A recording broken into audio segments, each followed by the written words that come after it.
We have 15 exchange personas in P5X, so in this video, I'll be ranking every one of them.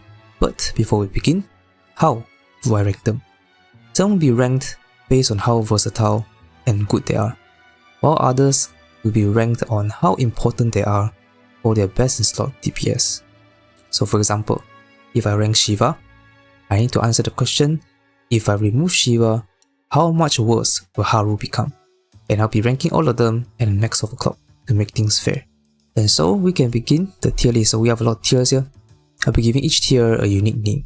And the first one is Repoked. It stands for Worst Exchange Persona of All Time.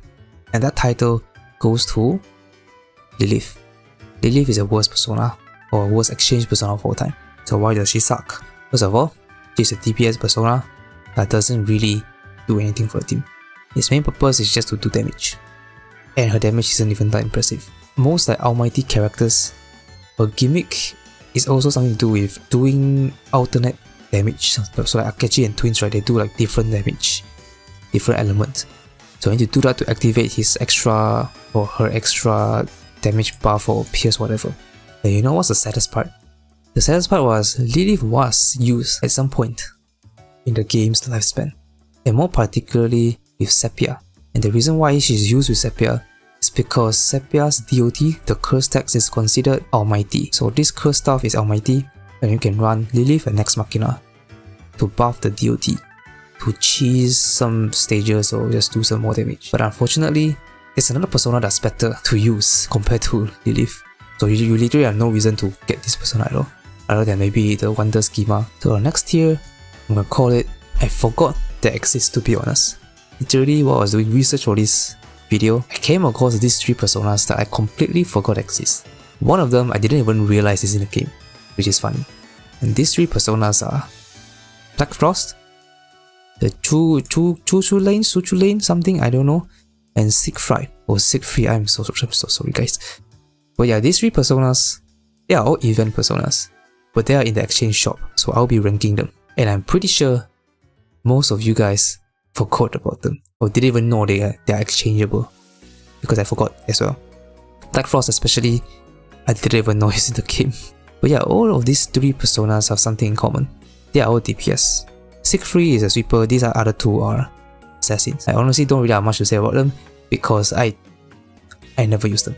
I have used this guy for a bit, for like an event fight to try it out, but I just gave up because he sucks. And I imagine the other two will be the same. And there's just really no reason to use them when there's a better sweeper wonder persona that will just does more damage, which we'll get to later. The next tier is Broken on release, but not anymore. There's one persona here, and that is this Melchizedek, I don't know, this is the last persona that I don't know how to pronounce the name. So this persona was broken on release, or in Summer Close's patch. So how this persona worked was, you get more damage buff the more blessing stacks your party or your DPS have. You can stack up to 8 times. However, for whatever reason, at overclock 0, more specifically, it's bugged. Instead of like this 4% each blessing stack whatever, and at maximum it can only be like 16% damage, blessed damage buff, it becomes 8 times 15%. So it becomes 120%. From maximum of 16%, you can somehow go out to 120%. Insane increase. That made him really broken for a Summer Closer team, which is the best in slot for this persona.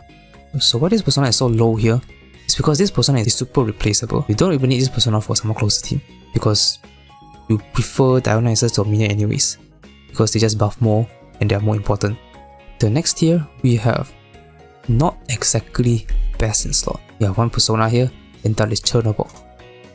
So this persona is interesting. I think this persona is designed for Mesa. So what it does is decrease element and resistance, decrease defense. Defense honestly isn't even high, 10% only. The increase damage taken by 8% up to 3 stacks I think. So just some dodge, some buff, but it's nothing crazy, and it's only for 2 turns. The defense debuff especially is the one that really hurts him, because Mesa really wants the defense debuff. 10% is not a lot.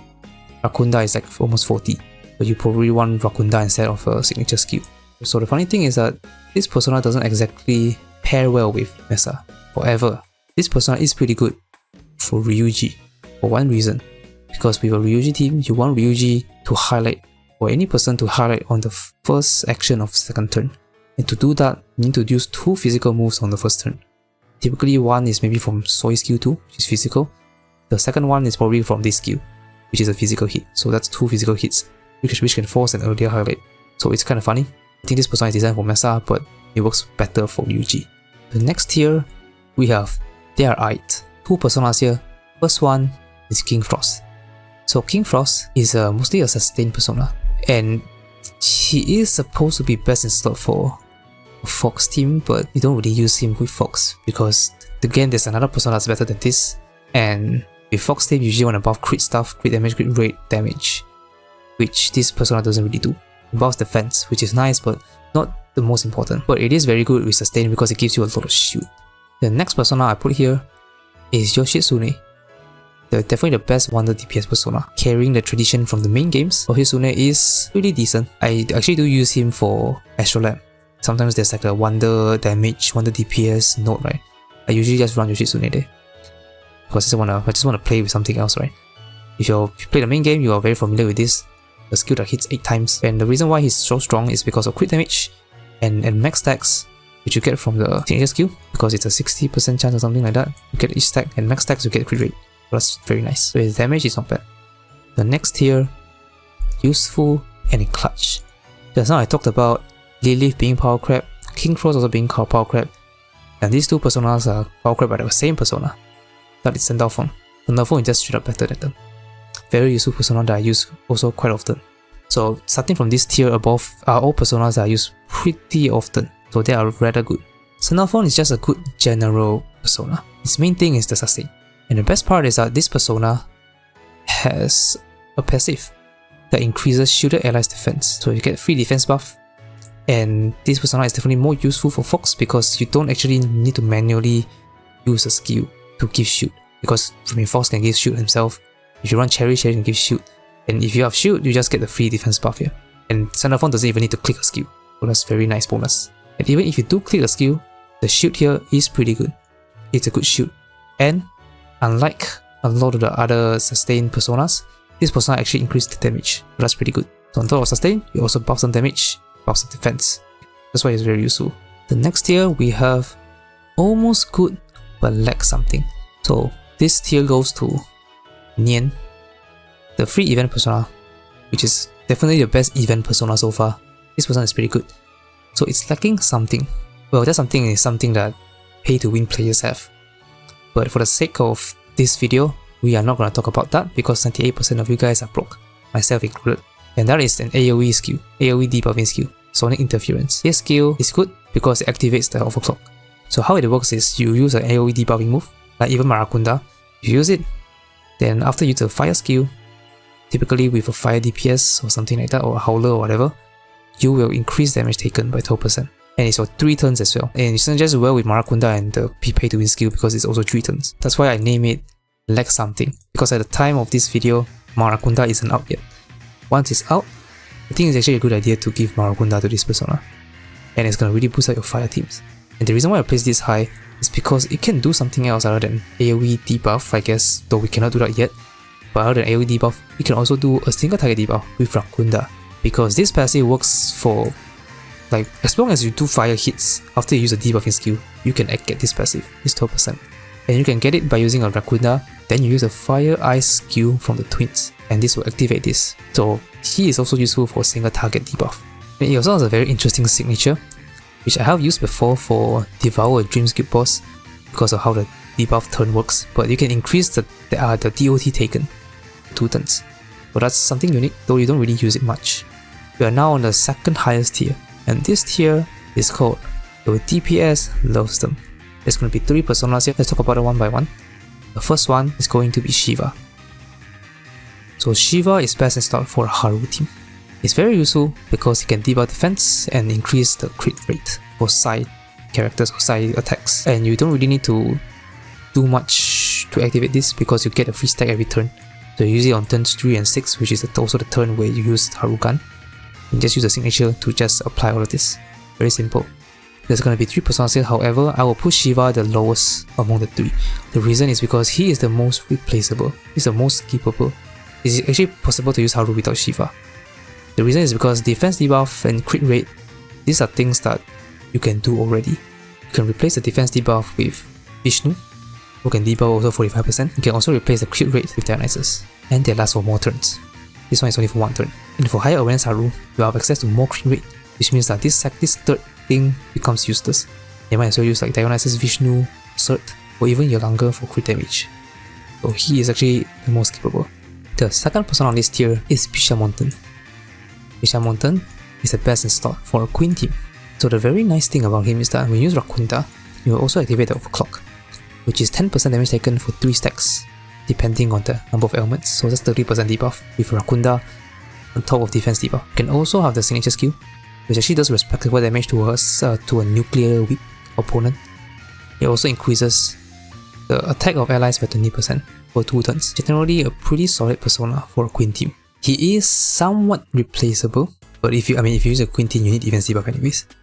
If you use defense debuff, you want a Rakunda, you most likely gonna use this persona because it gives you like 30% extra with the free damage taken. But he is a bit more replaceable because you can use other personas to debuff. However, the same cannot really be said right now. Our final one on the tier, Rausa. Rausa is Kasumi's best slot, and he's less replaceable than the other two. Because Rausa actually does a lot of stuff. He increased the blast damage taken by 6 times 2, which is 6 times 3, which is 18%, debuff defense by 25, the increased damage, highlight damage taken by 30%. That's a lot of stuff. It's only for 1 turn, but the 1 turn is all that matters for Kasumi because it does the most damage on turns 3 and 6, which will be the highlight with the core as well. So Rausa is pretty much like a must-use persona for the Kasumi team because of the amount of debuffs it does. Think about it, if you replace Rausa, which persona are you gonna use, right? There's nothing that comes in mind. And that leaves with the final tier, the best exchange persona in the game.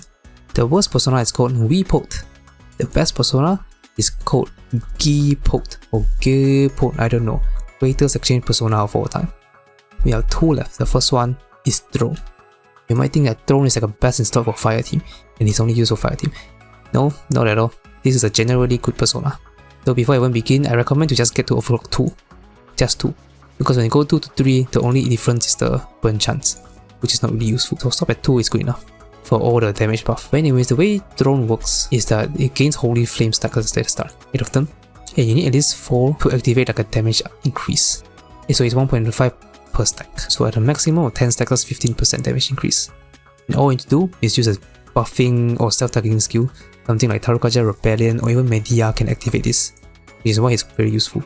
It's a free buff. So you can use this persona if you have like extra slot. Right? If you use Dionysus already, Dominion already, maybe the third best persona is going to be Throne. Even better if your team can does element. So if you're using like a Cherry skill 1, Court skill 1, something like that, or even a Queen team which can do element, you can even use Throne for the extra damage up. So that's why he's very up on the tier. He's not really a specific persona.